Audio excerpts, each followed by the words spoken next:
لسه راجعه من الشغل دلوقتي حالا، بجد مش شايفه قدامي. طب بقولك ايه، هعمل ساندوتش كده على السريع واكلمك.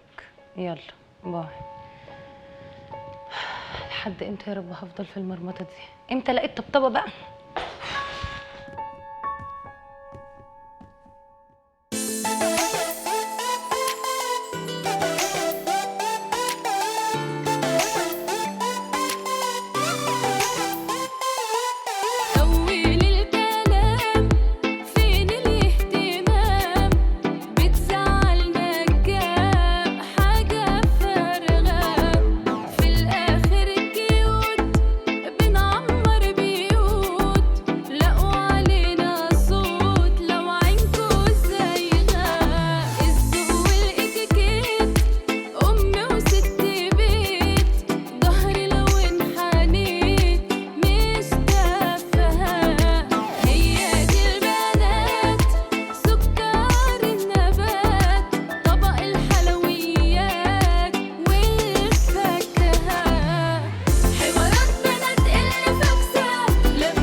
سؤال مهم جدا جدا والكل نفسه يلاقي رد عليه.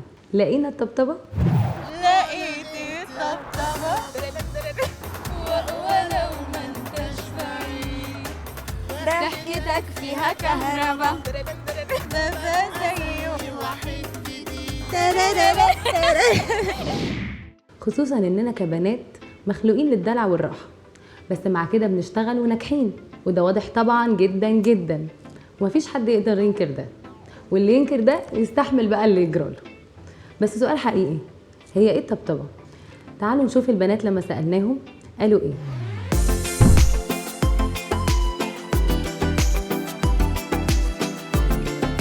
لقيت الطبطبة ولا لسه؟ لسه. طب قولي لي هتدوري عليها فين عشان انا عايزه ادور عليها معاكي. ما بدورش اصلا. هي بتيجي لحد عندك؟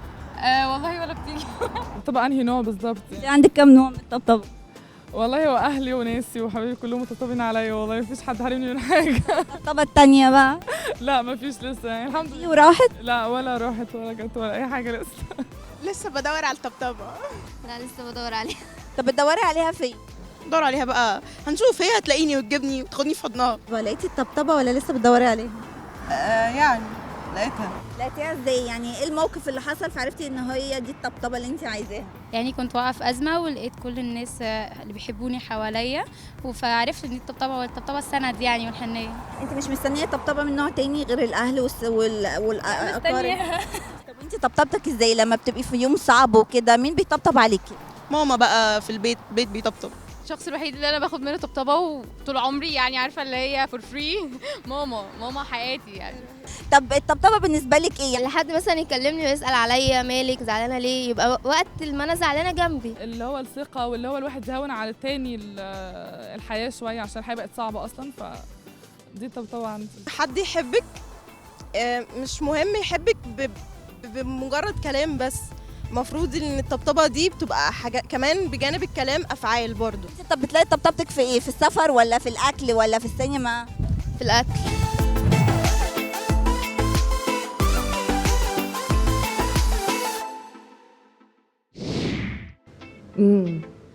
معقول يكون في طبطبة ومحدش حاسس بيها؟ للدرجة دي احنا دوامة الدنيا وتعب الشغل خلانا حتى دي كمان ما نشوفهاش؟ دي تبقى حكاية وحوار جامد جدا. الطبطبة هي كلمة واحدة بس ممكن ما تكونش ليها نفس المعنى عند كل الناس، أكيد هتختلف من حد للتاني ومن أي حد عن البنات. عالم المرأة عالم مختلف تماما وخارج التوقعات لأي حد. ممكن طبطبتك في كلمة حلوة من اللي حواليكي أو شريك حياتك شايفها في خروجة، وممكن تكون خروجة وانت عايزاها هدية، وممكن تبقى هدية وانت عايزة حاجة مادية، وهكذا وهكذا. كل حد عارف طبطبته فين. المشكلة بس لو هو نفسه مش عارفها أو اللي حواليه معرفوش يقروها أو يعرفوها كويس.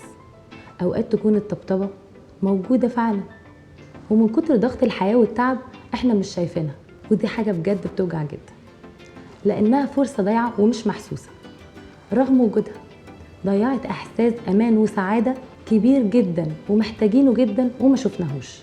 يا ريت ترجعوا تدوروا في كل اللي حواليكم وتراجعوا قربهم منكم، أكيد هتكتشفوا طبطبة منهم من نوع ما كنتوش واخدين بالكم منها. مش ممكن تكون موجوده وانت مش واخده بالك اصلا منها؟ لا. ما فيش حد حابب مثلا يقرب منك، يعرف مثلا ايه مشاكلك، يتعرف عليكي؟ تمام، هو فيه وكل حاجه بس لسه ما لقيتهاش. انت شايفه ان انت صح ان انت مش مستنيه الطبطبه من حد، ولا المفروض البنت يبقى في حد كده مش شرط اهل، انا بتكلم على ارتباط وكده، شايفه ان المفروض يبقى في طبطبه من النوع ده ولا مش ضروري؟ ايوه طبعا المفروض يبقى فيه طبطبه من النوع ده، بس ندور على الطبطبه الصح. طب انت شايفه ان البنوته اللي تبقى من غير طبطبه، يعني مش قصدي يعني مش مستنيه طبطبه من حد، سواء بقى اهلها حد تاني، دي حاجه كويسه ان هي تبقى مستقله كده وقويه في نفسها، ولا لازم الواحد يبقى ضعيف شويه كده ويحكي ويتكلم؟ هو اللي انا شايفاه ان احنا بني ادمين، يعني الواحد كلنا محتاجين نتكلم ويبقى في حد بيسمعنا ومفهومين. بس يعني مش شرط ندور طول الوقت عليها، يعني هي اكيد ليها ميعاد ربنا هيجيبها. ربنا هيجيبها. لا مش شرط، يعني كل واحد بيعيش حياته بطريقه مختلفه، مش شرط يبقى في طرف تاني جنبه علشان يعيش حياته، يعني كل واحد ممكن يخرج ويسافر ويلاقي الطبطبه مع نفسه يعني. مره زعلتي وصحباتك طبطبوا عليكي ازاي؟ لا ما بيطبطبوش. طبطبي عليهم؟ بسأل بقعد مع نفسي كده عادي، اللي هو انام بضيع وقتي في النوم. طب انت لما بتكوني في موقف صعب مثلا، اكيد كلنا بنمر بظروف صعبه، لقيتي الطبطبه من مين؟ صحابك، اهلك في البيت؟ من صحابي ومن ماما.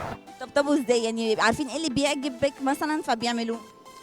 يعني بحكي لهم اللي حصل، اخد رايهم كده يعني. ساعات ما بنقدرش نستحمل بعض يعني فبنتخانق، بس في معظم الاوقات لا بنستحمل بعض عادي، صالحوا بعض على طول وبنصالح بعض وبنهون على بعض، يعني حتى لو في موقف اتعصبنا فيه على بعض بنعديه عادي مفيش مشكله. الصدفة الغريبة بقى لما تيجي الطبطبة من شخص الغلط، مش عاوزين ولا طالبين ولا محتاجين منه أي طبطبة أساسا، حاجة بلاك كوميدي كده. أما بقى بالنسبة للمرمطة اللي هي مناسبانا ومشرفانا ومش عاوزة تاخد بريك ولا تريحنا منها شوية، كمان بتختلف من حد للتاني على حسب بقى، لأن هي مسألة قدرات بتختلف من شخص للتاني.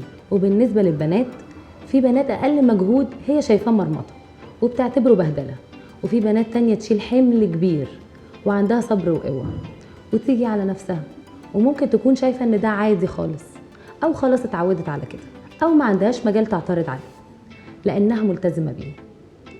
الفكرة بقى لو فضلت في المرمطة دي اللي كلنا فيها وما لقيتيش الطبطبة، هتطبطبي على نفسك ازاي؟ هي الطبطبة هدفها الراحة والارتياح والامان وانك تكوني مطمنة، وده اللي هيوصلك لإحساس سعادة ويشحن طاقتك تاني عشان تقدري تواصلي وتكملي، لأن المرمطة ما بتخلص والطبطبة أكيد موجودة، بس المهم تكون صح ومن الشخص الصح في التوقيت الصح.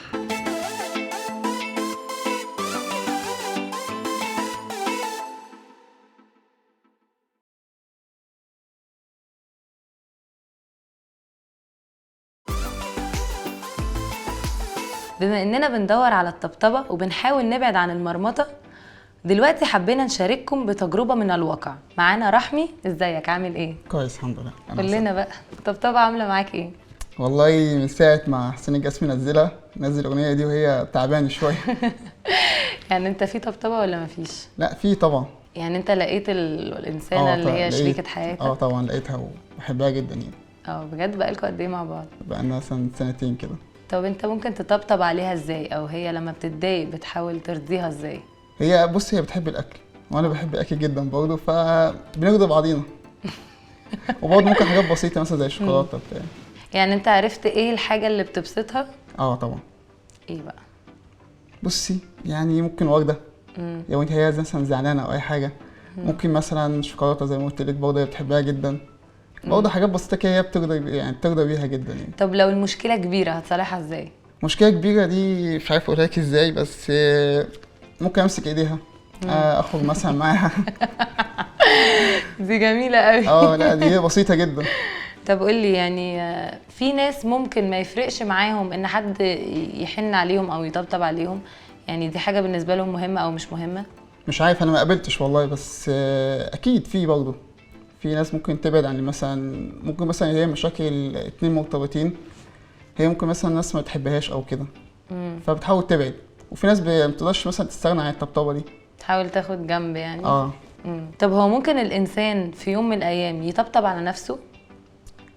طبطب على نفسه مش عارف، ممكن. يعني لو زعلان وما لقيتش حد يطبطب عليك هتعمل ايه؟ ممكن بقى لو صديق بقى، يعني مش لازم مثلا تبقى بنت او كده، ممكن صديق قريب منك او كده. طيب ايه هي احلى طبطبه يعني لقيتها في حياتك؟ حقيقي مع امي. عظيم. عامة انت نورتنا وشرفتنا، احنا شكرا. مبسوطين جدا ان انت كنت معانا النهارده شكرا. في برنامج حوارات بنات، وهنرجع لكم تاني.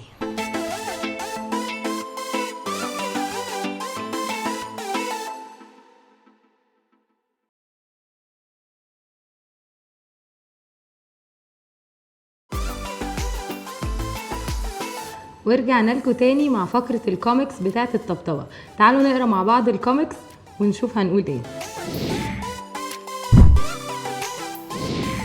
والمصحف ما لقيت حاجة. مفيش طبطبة، في فرهضة، أجيب لك؟ لا شكرا. لقيت يتطبطب يا بيت يا سعدية؟ والنبي ممكن الاقي شوية طبطبة؟ انا محتاجة فعلا شوية طبطبة. وايه كمان؟ قول يا حبيبي، كلامك كله حكم. نهار اسود يا لطيف اللطف يا رب.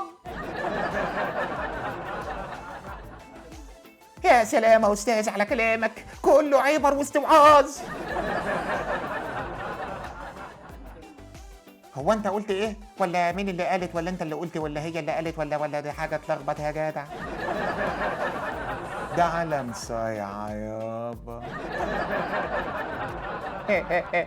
والله العظيم الجدع ده بيقول حاجات غريبه قوي. فعلا حاجات غريبة قوي بنسمع عنها بس. خلينا ساكت احسن.